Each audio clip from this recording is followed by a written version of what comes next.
Radhe Radhe guys. मैं आपको कुछ चीज़ बताने वाली हूँ। आजकल देख रहे हो क्या हो रहा है। लोग दहेज के लिए अपनी बहू को मार दे रहे, सिर्फ दहेज के लिए। ठीक है। तो मैंने भी अपनी लाइफ में बहुत सी चीज़ें फेस करी है। तब मुझे उतनी समझ नहीं थी, नहीं समझती कि क्या होता है। बहुत कम एज में मेरी शादी कर दी गई थी। ठीक है। जब इतनी समझ नहीं थी, मेरे साथ में भी बहुत सी चीज़ें हुई हैं, बहुत सी। मारना पीटना सब कुछ बर्दाश्त किया मैंने।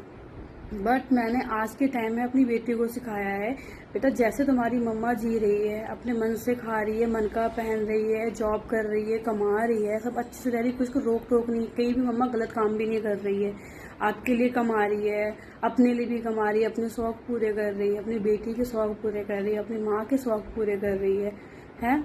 तो इससे ये है कि आप खुद अपने पैरों पे खड़े हो। पहले अच्छे से पढ़ लिख जाओ, पढ़ लिख के अच्छे से जॉब करो, अपना बिजनेस स्टार्ट करना, अपना बिजनेस स्टार्ट करो। बट किसी पे डिपेंड नहीं होना। अगर शादी के बाद अगर तुम अपनी शादी भी करके जा रहे हो किसी के घर, ठीक है, उस पे उन लोगों पे भी डिपेंड नहीं होना कि हाँ वो लोग कमा के खिलाएंगे, नहीं। और मैंने ये भी सिखाया अपनी बेटी को कि वहां जाकर के ये नहीं कि मम्मा कोई बात नहीं, वो लोग तो मुझे खिला ही रहे हैं, मेरे को तो घर में रहना है। घर के काम पर घर के काम करो, कोई बुरी बात नहीं है, घर के काम भी कर सकते हो, सब कुछ करो, ठीक है। बट कोई तुम्हें फोर्स कर रहा है ये करो वो करो, ये तो हमारी बॉडी भी एक टाइम में ना थक जाती है। उसको भी मन नहीं करता कि यार थकान हो गई है बॉडी में, तो उसको भी रेस्ट चाहिए होती है, हर काम नहीं कर सकते हैं। तो मैंने अपनी बेटी को वही चीज सिखाई है, बेटा अगर तुम शादी करके भी जाते हो, जिसके घर में शादी करके जाओगे, अगर वहां ये टॉर्चर हो रहा है जो आपकी माँ के साथ हुआ है, आपकी माँ ने बर्दाश्त कर लिया, बट वो अलग टाइम था।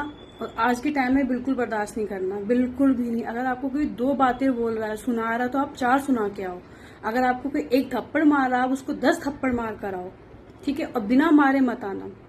और हमेशा तुम्हारे लिए मेरे घर के दरवाजे हमेशा खुले रहेंगे, खुले ही रहेंगे। ये मत सोचना कि मम्मी ने शादी कर दी है, मम्मा के पास नहीं जाऊंगी, मम्मा तो वैसे ही परेशान रहती है, मम्मा का हस्बैंड नहीं है, लोग क्या कहेंगे कि माँ भी ऐसी बैठी हुई है, बेटी को भी बुला लिया। नहीं, मैंने उसको समझाया है कि लोगों की मत सोचना कि लोग क्या कहेंगे कि आपकी मम्मा भी ऐसे बैठी हुई है।